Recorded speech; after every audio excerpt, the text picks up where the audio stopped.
So దక్షిణాదిలో విస్తరించాలనుకుంటున్న కాషాయ దళం ఈసారి తెలుగు రాష్ట్రాల్లో ఎలాంటి వ్యూహాలు అనుసరించబోతోంది?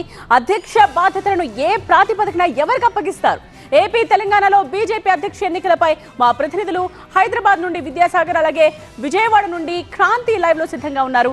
ముందుగా విద్యాసాగర్ దగ్గరికి వెళదాం, మరిన్ని డీటెయిల్స్ అందించడానికి సిద్ధంగా ఉన్నారు. సో విద్యాసాగర్, ఒక్కరే నామినేషన్ దాఖలు చేసే అవకాశం ఉంది అన్నది స్పష్టం అవుతుంది. ఆ ఒక్కరు ఎవరు? ఎస్, తెలంగాణ బీజేపీ కొత్త సారథి ఎవరన్నది మరికొద్దిసేపట్లోనే సస్పెన్స్ వీడేటువంటి అవకాశం కనిపిస్తుంది. ఎందుకంటే మధ్యాహ్నం 2 గంటల నుంచి నామినేషన్ ప్రక్రియ ప్రారంభం కాబోతున్నటువంటి నేపథ్యంలో ఇప్పటి వరకు ఎవరికి కూడా అధికారికంగా ఎలాంటి సమాచారం అయితే అభ్యర్థికి ఇవ్వలేదు. నిన్నటి వరకు కూడా 2 పేర్లు, ఏదైతే ఎంపీలు ఈటెల రాజేందర్, ధర్మపురి అరవింద్ పేర్లు వినిపించగా ఇప్పుడు కొత్తగా మరికొద్ది మంది పేర్లు కూడా వినిపిస్తున్నటువంటి ప్రచారం జోరుగా సాగుతున్నటువంటి పరిస్థితి రాష్ట్రంలో కనిపిస్తుంది.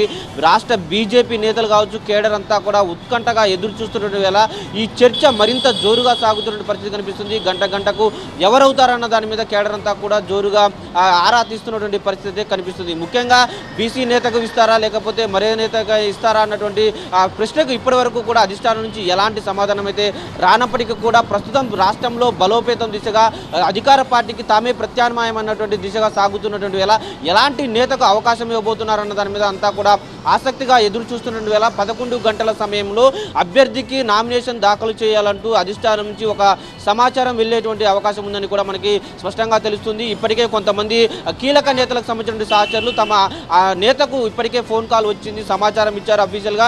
డెఫినెట్గా ఆయన మధ్యాహ్నం 2:30 గంటల ప్రాంతంలో నామినేషన్ దాఖలు చేయబోతున్నారంటూ కూడా చెప్తున్నారు. అయితే ఇప్పటివరకు జరిగినటువంటి దేశవ్యాప్తంగా బీజేపీ రాష్ట్ర అధ్యక్షుల ఎన్నికల్లో ఒక్కరే నామినేషన్ దాఖలు చేస్తూ వచ్చారు. అయితే తెలంగాణలో మాత్రము రాజాసింగ్ లాంటి నేతలు అవకాశం ఇస్తే తాము కూడా నామినేషన్ దాఖలు చేసేందుకు సిద్ధంగా ఉన్నట్టు చెప్తున్న నేపథ్యంలో ఎంతమంది నామినేషన్ దాఖలు చేస్తారు, అధిష్టానము ఒక్కరితోటే వేయిస్తుందా లేకపోతే మరికొంతమందితో కూడా నామినేషన్ దాఖలు చేయించేటువంటి అవకాశం ఉందా అన్నది కూడా కొంత ఉత్కంఠగా మారిన పరిస్థితి తెలంగాణలో మాత్రమే కనిపిస్తుంది. డెఫినెట్గా ఎవరికి పగ్గాలు అప్పగించినా కేడర్ అంతా కూడా కలిసి పనిచేయాలి, సమిష్టిగా పనిచేయాలన్న సంకేతాలను ఇప్పటికే నిన్న జరిగినటువంటి ప్రిపరేటరీ మీటింగ్, ఎందుకంటే రేపు జరగబోయేటువంటి అధ్యక్షుడి ఎన్నిక తర్వాత ఒక ఘనంగా ఒక వేదిక ఏర్పాటు చేసి అతనికి అధ్యక్ష బాధ్యతలు ఒప్పజెప్పాలన్న నిర్ణయంతో ఇప్పటికే కేడర్ని కావచ్చు, నేతలను కావచ్చు సమన్వయం చేసుకుంటూ కొద్దిసేపటి క్రితమే ఇక్కడికి చేరుకున్నటువంటి సునీల్ బన్సల్ కూడా పార్టీ కార్యాలయానికి రాబోతున్నారు.